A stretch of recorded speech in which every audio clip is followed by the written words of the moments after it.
ça part avec toi. Tous les blocs partent avec toi. Avant le départ, une amie m'a dit « Tu verras, le voyage c'est 70% de galère et 30% de bonheur. Mais les 30% sont tellement intenses qu'ils justifient bien les 70 autres. Vraiment, vraiment toutes les galères. Sur le moment, j'ai pas tout compris. »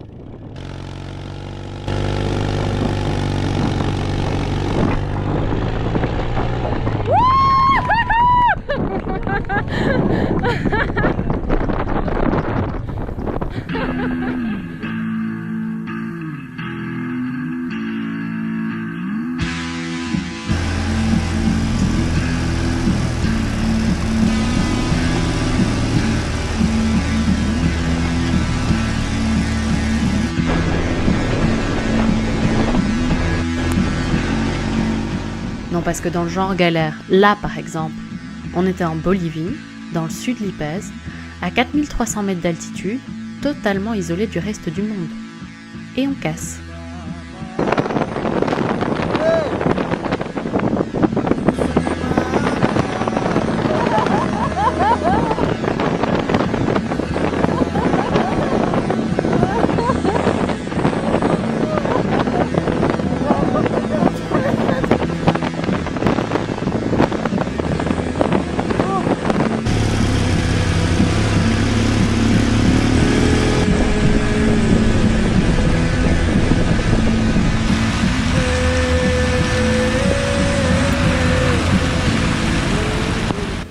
Ou encore cette fois où on a crevé en plein territoire de Caïman. J'étais très rassurée.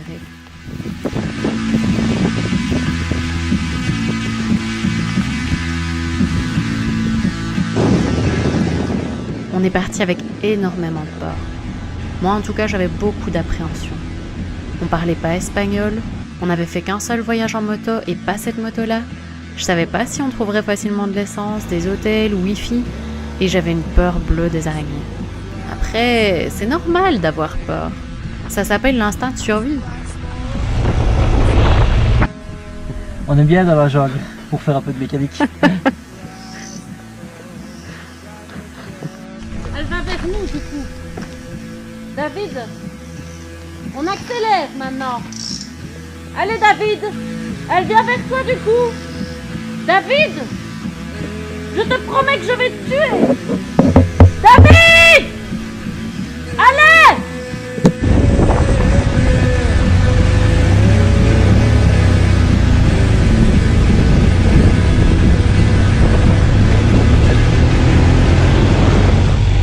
Crever 5 fois, casser une dizaine. Perdre 2 fois la même dent, avoir le mal des montagnes. Se faire piquer par des centaines de moustiques et se rendre compte qu'on est allergique. Pour le meilleur et pour le pire, on avait dit. Unis dans la boue, les galères, sous la pluie ou la poussière.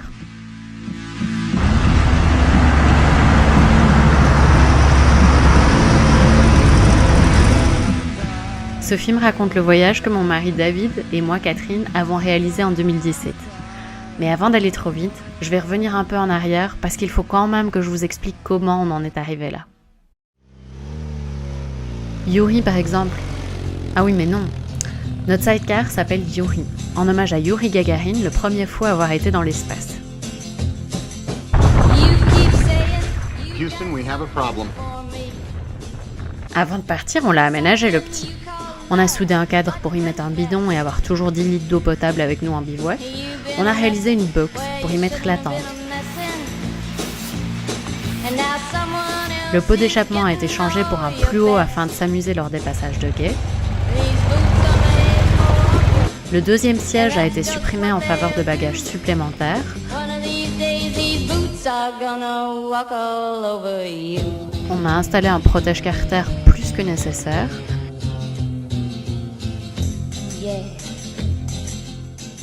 Les suspensions, les pneus, l'entièreté de la visserie et les cosses électriques ont été changés pour du plus solide ou de l'hermétique. On a augmenté notre autonomie en ajoutant 2 bidons d'essence et en agrandissant le réservoir de 19 litres à 32.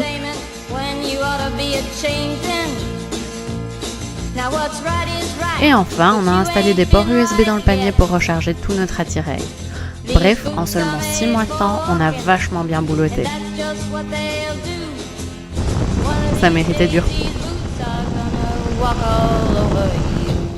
On a essayé de réfléchir au mieux le poids, l'autonomie, la sécurité, les équipements. Ayez confiance, mon frère! Mais au final, vous savez quoi? On a presque autant visité les ateliers de mécanique que les campings.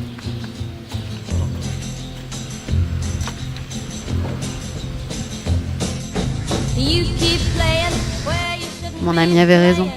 Le voyage est bourré de galères. Et c'est quand on comprend qu'on n'a pas vraiment d'emprise dessus qu'on s'en libère.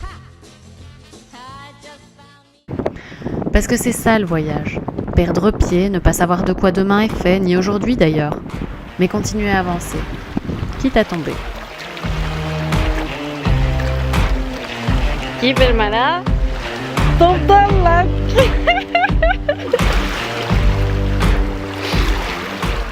En tout cas, c'est la définition de notre voyage. Un jour à la fois, un día a la vez.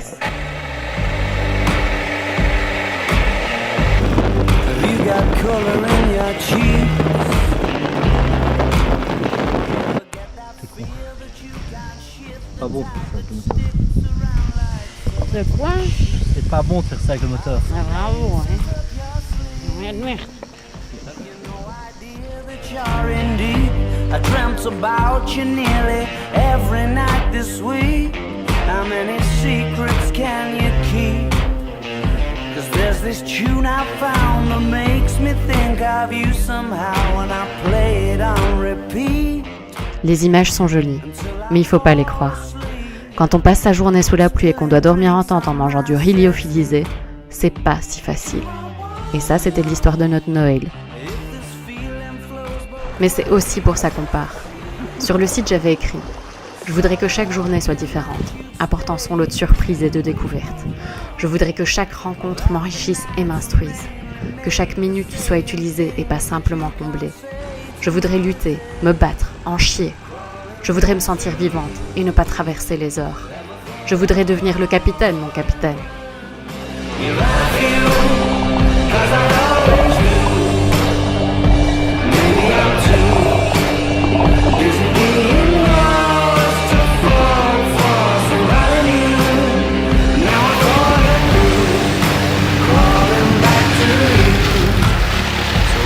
Got the goods.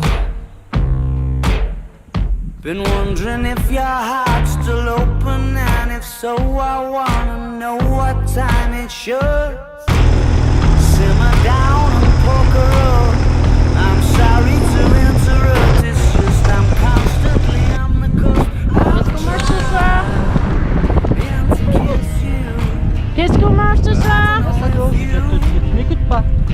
feel the same as I do. But we could be together if you wanted to. Les petits bonheurs deviennent des grands et on relativise la taille des galères, car on se doit d'y faire face, sans trop savoir ce qui nous attend au prochain tournant. Was sorta hoping that you'd stay. Like the nights were mainly made for saying things that you can't say tomorrow day. Crawling back to you. Ever thought of calling when?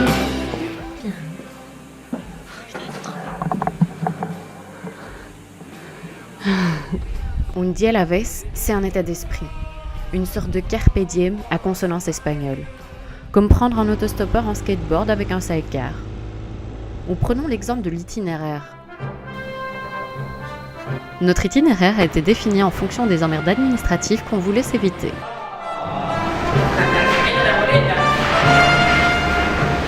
L'idée, c'était d'envoyer le sidecar de Marseille en Uruguay pour découvrir l'Amérique du Sud qui ne demande pas de carnet de passage en douane.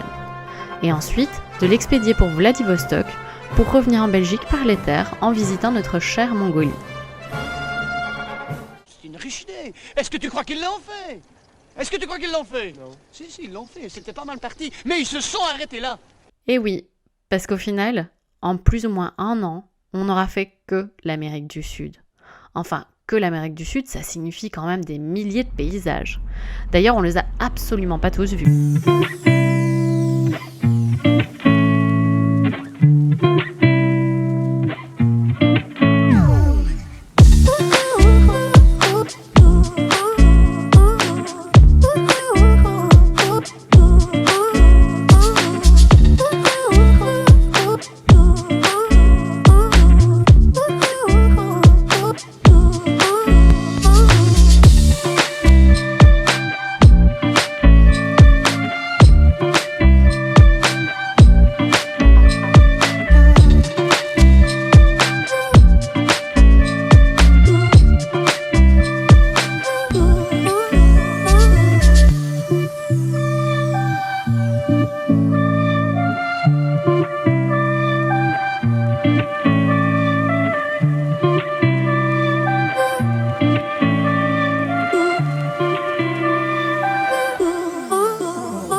ne dit plus rien.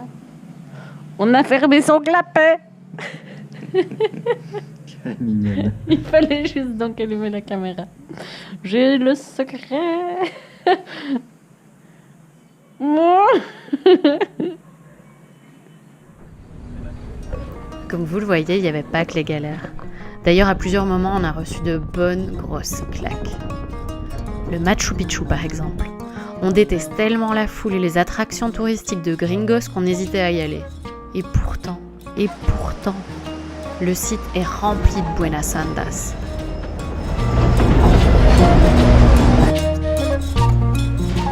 Il ne se laisse pas découvrir aussi simplement qu'on pourrait le croire d'ailleurs. Pour y accéder, il faut marcher à côté des rails de chemin de fer pendant environ 2 heures, sauf si on a les moyens de s'offrir le fameux train. Puis se lever à 4 heures du matin pour avoir la chance de voir le soleil inonder peu à peu les lieux. Et en plus, on n'est pas à l'abri de trouver une miguelle dans les toilettes d'une des 7 merveilles du monde.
Les chutes d'Iguazu.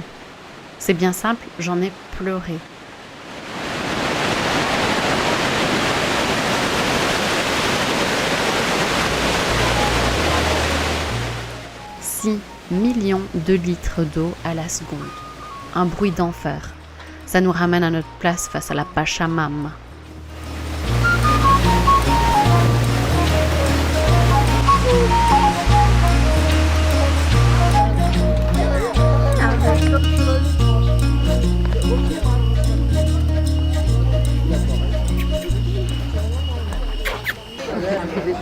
Ah, chou. Au milieu de la jungle. Je crois qu'on va commencer à voir l'eau trembler.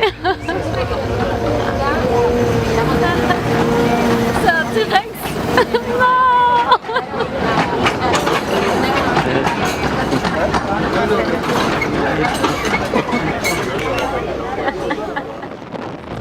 Et le Perito Moreno. Waouh! 5000 mètres de long. Encore une fois, tu te fais tout petit et tu profites juste du spectacle offert par cette majestueuse nature que tu traverses.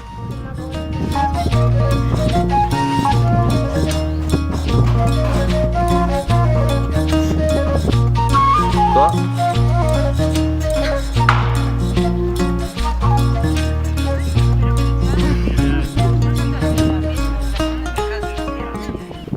Parce que les paysages ne suffisent pas, il y a la faune qui va avec.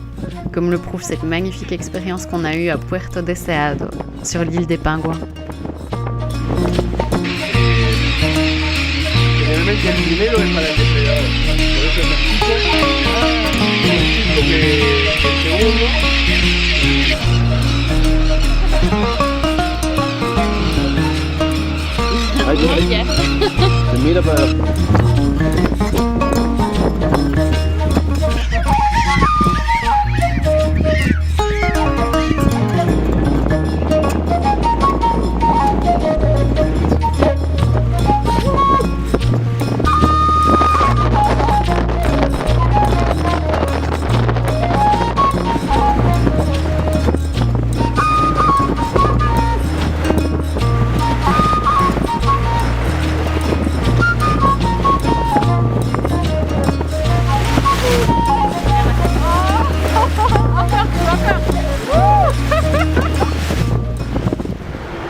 Une journée type, c'était réveil en tente vers 8h30,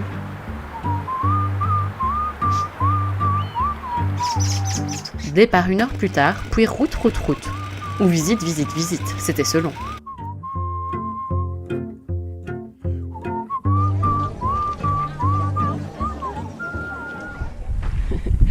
Ça fait naturel ça. Ça fait très naturel. Ce petit moment de vidéo en pause comme ça.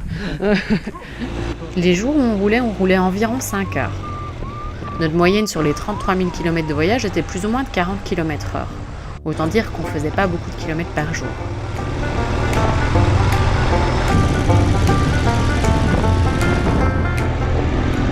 Vers 17h, on s'arrêtait pour trouver un endroit où planter la tente et acheter de quoi faire à manger. Quand on restait au même endroit plusieurs jours, c'est souvent parce qu'on devait se laver, on devait laver le linge, on avait un bon accès Wi-Fi pour alimenter le site ou alors on avait cassé. Avec notre réservoir de 32 litres, de toute manière, on était obligé de retourner régulièrement vers les villes, même si on adorait se perdre plus loin. C'est l'avantage d'être parti avec Yuri. Il nous a permis de ne pas rester uniquement et simplement sur les routes touristiques, mais de nous perdre à l'occasion. L'équipement change le voyage. On a rencontré un couple d'Allemands qui voyageait en van et qui trouvait que le voyage était trop facile. Ils avaient carrément un blender pour se faire des jus de fruits frais tous les matins.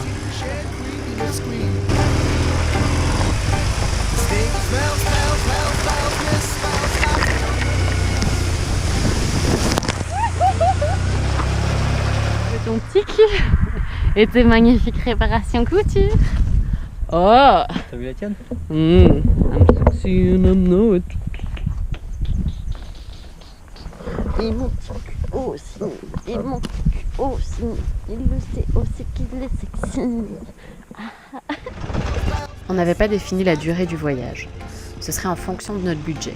On avait compté 40 € par jour pour nous deux, nourriture et hôtel compris. Certaines journées étaient plus chères et d'autres moins. Mais globalement, ça nous a suffi jusqu'en Colombie.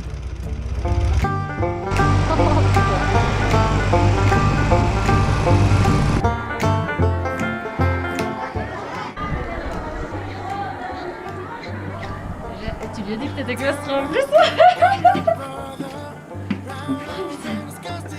C'est interdit au gros.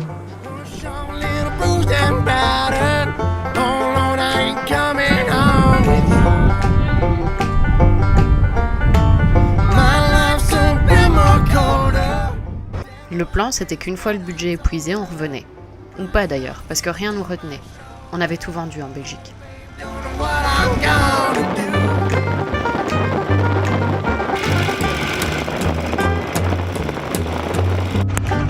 Comme je vous l'ai dit, la préparation a pris en tout 6 mois seulement.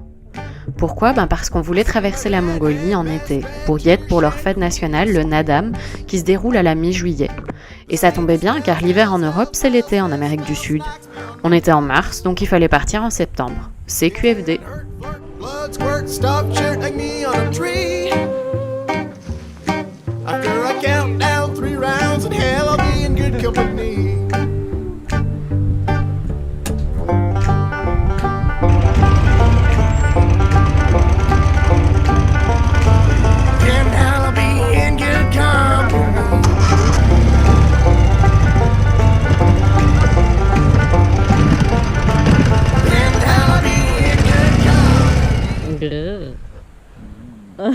Avec un petit sourire en prime. Una pequeño.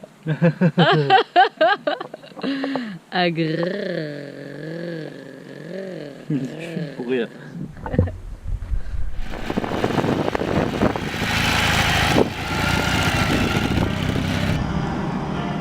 Yuri nous a permis de rencontrer beaucoup de monde, de pratiquer la langue plus que régulièrement et de se faire beaucoup d'amis. Grâce à lui, même les contrôles de police se transformaient en shooting photo.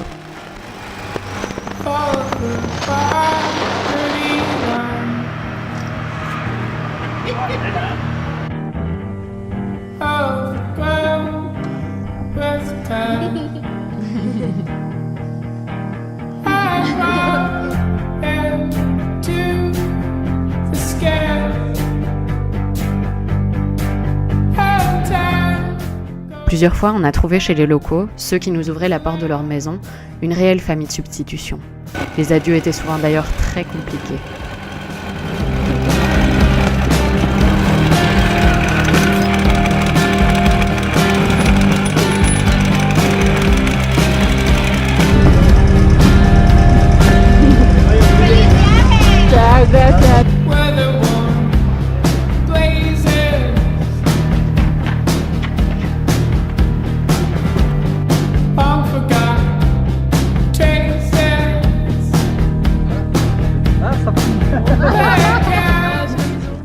Les voyageurs qu'on retrouvait sur la route, des fois 200-300 km plus loin, étaient vraiment devenus des frères d'armes.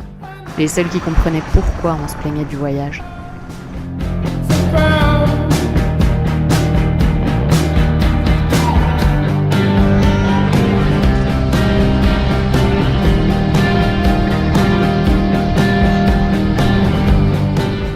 Ce voyage nous a offert la possibilité de nous connaître davantage, de tester nos limites, de les repousser et d'en sortir avec à la fois un énorme sentiment de fierté et un autre totalement à l'opposé de profonde humilité.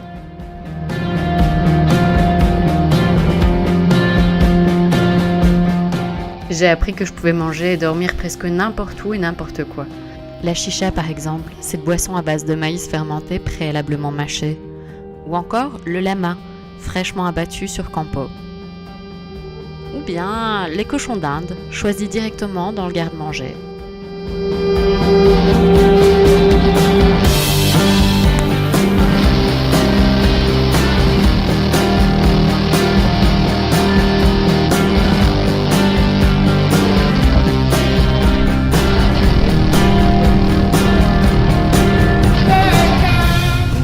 Au fur et à mesure des jours, mon cercle de découverte s'est agrandi.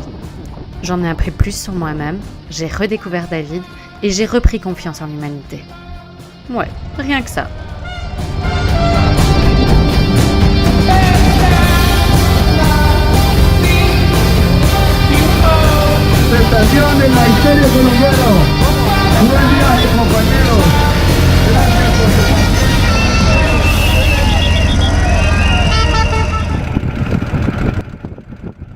En tout cas, si vous doutez, n'hésitez plus.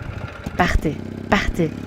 Mais sachez que le voyage, c'est 70% de galère et 30% de bonheur. Mais les 30% sont tellement intenses qu'ils méritent bien toutes les galères. Vraiment, vraiment toutes.